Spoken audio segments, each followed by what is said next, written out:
देवी का पति कौन? धर्मपुर नाम की एक नगरी थी। उसमें धर्मशील नाम का राजा राज करता था।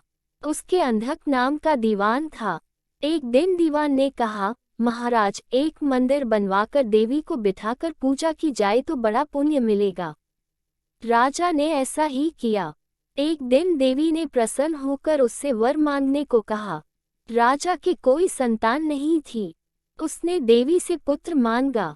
देवी बोली, अच्छी बात है, तेरे बड़ा प्रतापी पुत्र प्राप्त होगा। कुछ दिन बाद राजा के एक लड़का हुआ। सारे नगर में बड़ी खुशी मनाई गई। एक दिन एक धोबी अपने मित्र के साथ उस नगर में आया। उसकी निगाह देवी के मंदिर में पड़ी। उसने देवी को प्रणाम करने का इरादा किया। उसी समय उसे एक धोबी की लड़की दिखाई दी, जो बड़ी सुंदर थी। उसे देखकर वह इतना पागल हो गया कि उसने मंदिर में जाकर देवी से प्रार्थना की, हे देवी, ये लड़की मुझे मिल जाए। अगर मिल गई तो मैं अपना सिर तुझ पर चढ़ा दूंगा। इसके बाद वह हर घड़ी बेचैन रहने लगा। उसके मित्र ने उसके पिता से सारा हाल कहा। अपने बेटे की यह हालत देखकर वह लड़की के पिता के पास गया और उसके अनुरोध करने पर दोनों का विवाह हो गया। विवाह के कुछ दिन बाद लड़की के पिता के यहाँ उत्सव हुआ। इसमें शामिल होने के लिए नेता आया। मित्र को साथ लेकर दोनों चले।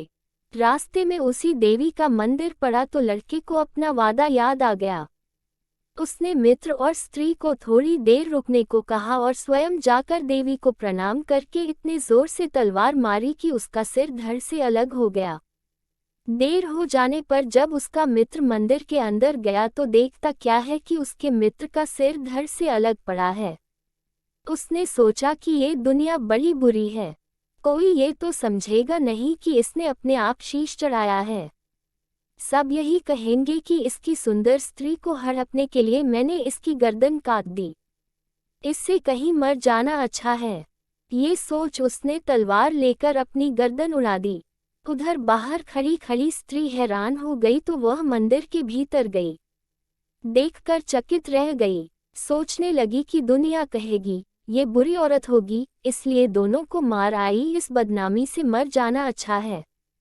ये सोच उसने तलवार उठाए और जैसे ही गर्दन पर मारनी चाहिए कि देवी ने प्रकट होकर उसका हाथ पकड़ लिया और कहा, मैं तुझ पर प्रसन्न हूँ, जो चाहो सो मांगो।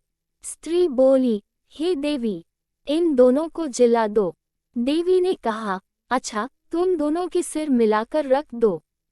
घबराहट में स्त्री ने सिर जोड़े तो गलती से एक का सिर दूसरे के धड़ पर लग गया।